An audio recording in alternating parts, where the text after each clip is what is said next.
Hi, very good morning to all. இந்த வீடியோவில் நம்ம என்ன பார்க்க போகிறோம் அப்படின்னா, மெக்கானிக்கல் டிசைன் இன்ஜினியர் ஆகணும் அப்படின்னு ட்ரை பண்ணுறவங்க தான் இந்த வீடியோ வந்து நான் போடுறேன். ஏன் அப்படின்னு கேட்டிங்கன்னா, மெக்கானிக்கல் ஃபீல்டில் டிசைனில் நீங்கள் வேலை வாங்குறது ரொம்ப கஷ்டம். ஏன்னா இண்டஸ்ட்ரீஸில் ப்ரொடக்ஷனில் வந்து பார்த்திங்கன்னா இன்ஜினியர்ஸ் வந்து அதிகமாக இருப்பாங்க மிஷினரிஸ் ஆப்ரேட் பண்ணுறதுக்கு.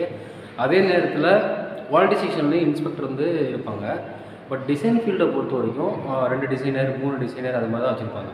இப்போ ஒரு பெரிய எம்என்சி அப்படின்னா ஒரு 100 டிசைனர், ஒரு 200 டிசைன் இன்ஜினியர்ஸ் அது மாதிரி வச்சுப்பாங்க. ஸோ அங்கே இருக்கிறவங்க எல்லோரும் எப்படி இருப்பாங்க, R&Dலேருந்து கொஞ்சம் டேலண்டட் பர்சனாகவும் ப்ளஸ் எக்ஸ்பீரியன்ஸ்டாக மெக்கானிக்கலோட ஃபண்டமெண்டல் கான்செப்ட்ஸ் அண்ட் மேனுஃபேக்சரிங் எல்லாமே தெரிஞ்சவங்கள தான் கண்டிப்பாக அங்கே இருப்பாங்க. ஸோ மெக்கானிக்கலில் நீங்கள் வந்து இப்போது ஃப்ரெஷராக உள்ளே வந்து என்ட்ரி ஆகணும், அதுவும் டிசைன் இன்ஜினியராக நீங்கள் வந்து என்ட்ரி ஆகணும் அப்படின்னா அதுக்கு நமக்கு என்னென்ன ஸ்கில்ஸ் வேணும் அப்படிங்கிறது நமக்கு ஃபஸ்ட்டு தெரியணும். தெரிஞ்சதுக்கு அப்புறம் தான் நீங்கள் போய்ட்டு வந்து இன்டர்வியூ வந்து அட்டன் பண்ணணும். ஏன் அப்படி சொல்கிறேன்னா, இப்போது நீங்கள் ஒன்ஸ் என்னென்னே தெரியாமல் ஒரு இன்டர்வியூ நீங்கள் போய் அட்டன் பண்ணுறீங்க. ஸோ இன்டர்வியூ அட்டன் பண்ணும்போது என்ன நமக்கு வந்து இன்டர்வியூவில் என்ன கேட்பாங்க, ஸோ நம்மக்கிட்ட ஸ்கில்ஸ் எதிர்பார்க்குறாங்க அப்படின்னு நமக்கு தெரியாது.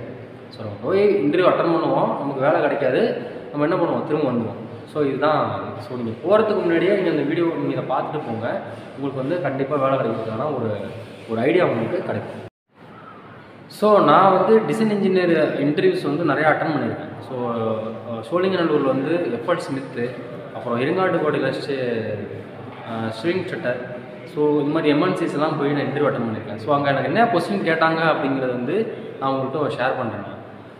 அஸ் எ மெக்கானிக்கல் இன்ஜினியராக நீங்கள் வந்து ஃபஸ்ட்டு ஒரு 6 மந்த் இல்லை ஒரு 3 months வந்து மினிமம் ஒரு 2 or 3 சாஃப்ட்வேர் கோர்ஸ் முடிச்சிருக்கணும்.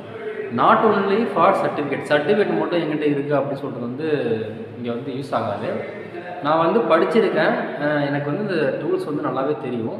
ஒரு ப்ராடக்ட் என்னால் டிசைன் பண்ண தெரியும், டிசைன் மாடிஃபிகேஷன் பண்ண தெரியும், ட்ராயிங் டீட்டெயிலிங் பண்ண தெரியும். ஸோ இந்த பேசிக் நாலேஜ் வந்து நீங்கள் அந்த சென்டர்லேருந்து லேர்ன் பண்ணிவிட்டு அதுக்கப்புறமா நிறைய இண்டஸ்ட்ரியல் ட்ராயிங்ஸ் ப்ராக்டிஸ் பண்ணதுக்கு அப்புறம் தான் நீங்கள் வந்து இன்டர்வியூ அப்ரோச் நீங்கள் பண்ணணும். ஆக்சுவலாக வந்து நீங்கள் வந்து ஆன்லைனில் நீங்கள் ரிஜிஸ்டர் பண்ணணும்.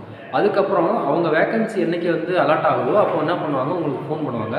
ஃபோன் பண்ணும்போது இன்டர்வியூ ஷெடியூல் பண்ணுவாங்க. இன்டர்வியூ ஷெடியூல் பண்ணதுக்கு அப்புறமா நீங்கள் இன்டர்வியூஸ் போகும்போது ஃபஸ்ட்டு உங்களுக்கு எக்ஸ்பீரியன்ஸ் கேண்டிடேட் அப்படின்னா உங்களுக்கு தெரியும். ஸோ இதுக்கு முன்னாடி நீங்கள் எங்கே எக்ஸ்பீரியன்ஸ் பண்ணீங்க, என்ன ஒர்க் பண்ணியிருக்கீங்க, என்ன டூலில் ஒர்க் பண்ணியிருக்கீங்க அப்படிங்கிற ஒரு கொஸ்டின் வந்து உங்கள்கிட்ட கண்டிப்பாக வந்து அவங்க கேட்பாங்க. ஸோ அதை பேஸ் பண்ணி தான் என்னென்னா உங்களுக்கு வந்து ஜாப் கொடுப்பாங்க.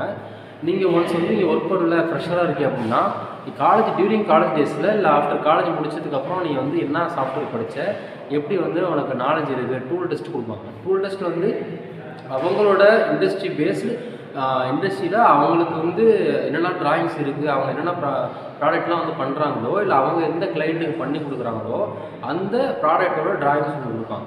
நீங்கள் அந்த ட்ராயிங்ஸை வந்து நாட் ஓன்லி இப்போ இந்த ஒரு ப்ராடக்ட் கொடுக்குறாங்க அப்படின்னா அந்த ப்ராடக்ட் வாங்கி அப்படியே நீங்கள் வந்து ட்ரா பண்ணக்கூடாது. ஸோ ப்ராடக்டை கொடுத்து 3D மாடலிங் பண்ணு அப்படின்னா எல்லா மெக்கானிக்கல் டிசைன்ஸையும் என்ன பண்ணுவாங்க, ஈஸியாக மாடலிங் பண்ணுவாங்க.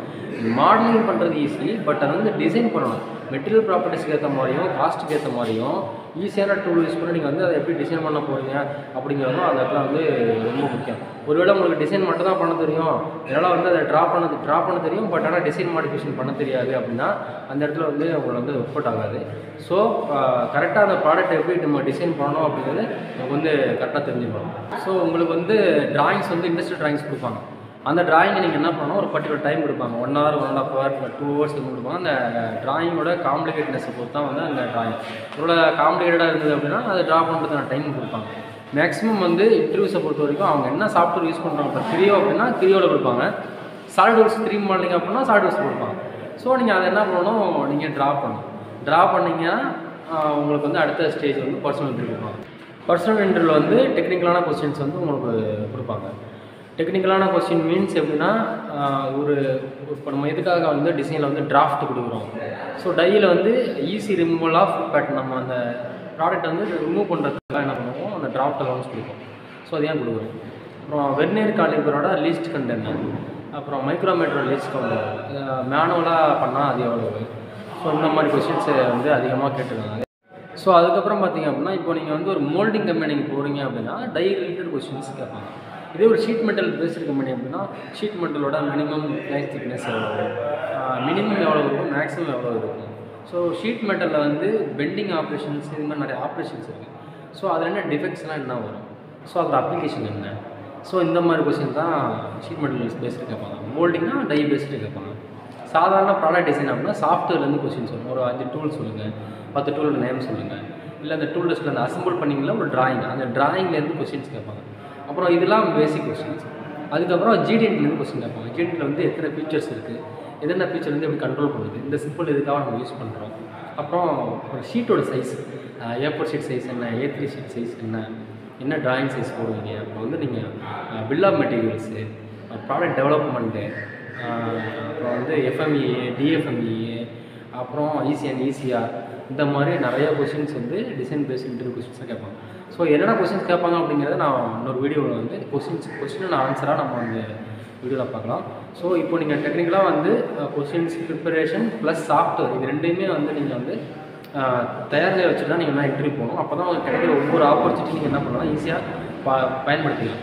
இல்லை நீங்கள் எந்த ப்ரிப்பரேஷன் இல்லாமல் இன்டர்வியூ போகிறீங்க, வேலை கிடச்சிரும் அப்படின்னு போனீங்க அப்படின்னா அங்கே போய் ஒழுங்காக பண்ண மாட்டீங்க. ஸோ வேலை கிடைக்காது, ஸோ திரும்பி வர மாதிரி தான் இருக்கும்.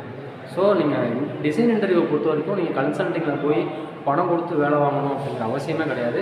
உங்கள்கிட்ட திறமை இருந்துச்சு அப்படின்னா எம்என்சியில் கூட நீங்கள் ஈஸியாக வேலை வாங்கலாம். நான் ஏன் சொல்கிறேன் அப்படின்னா, கவர்மெண்ட் ஜாப் அப்படிங்கிறது ரொம்ப நாள் படித்து நம்ம அந்த வேலையை வாங்கணும். பட் ப்ரைவேட் எம்என்சியில் வேலை வாங்குறது ரொம்ப ஈஸி. ஸோ நம்ம இந்த interview questions, technical questions plus software modelling இது ரெண்டுமே நம்மளால் டெக்னிக்கலாக நம்ம லேர்ன் பண்ணிக்கணும். ப்ளஸ் நீங்கள் ஒரு இப்போ சாதாரண ஒரு இண்டஸ்ட்ரியில் ஒர்க் பண்ணுறீங்க அப்படின்னா அங்கே என்ன நடக்குது அப்படிங்கிறதையும் ஃபுல்லாக நீங்கள் டே டு டே வந்து அட்வான்ஸ் டெக்னாலஜிஸ் என்ன இருக்குது அப்படிங்கிறத லேர்ன் பண்ணிக்கணும். ஸோ இதை லேர்ன் பண்ணிவிட்டு அந்த ஆப்பர்ச்சுனிட்டிஸ் வரும்பொழுது நீங்கள் அதை யூஸ் பண்ணிவிட்டு நீங்கள் என்ன பண்ணலாம், ஜாப் ஃபார்வர்ட் ஆகி போயிட்டே இருக்கலாம். நல்ல சேலரி கிடைக்கும். இது வந்து not for diploma engineers, mechanical BE mechanical முடித்தவங்களுக்கும் இது வந்து சூட்டபிள் தான். ஸோ நீங்கள் இந்த வீடியோ உங்களுக்கு பிடிச்சிருந்து அப்படின்னா லைக் பண்ணுங்கள், சப்ஸ்கிரைப் பண்ணுங்கள். நான் இந்த இன்டர்வியூ கொஸ்டின்ஸ் எடுத்து நான் போடலான்னு இருக்கேன். கவர்மெண்ட் ஜாப்ஸ் பற்றியும் நான் நிறைய வீடியோஸ் போடலான்னு இருக்கேன். நீங்கள் சப்போர்ட் பண்ணால் அப்படின்னா நிறையா நான் வீடியோஸ் போடுவேன். தேங்க்யூ.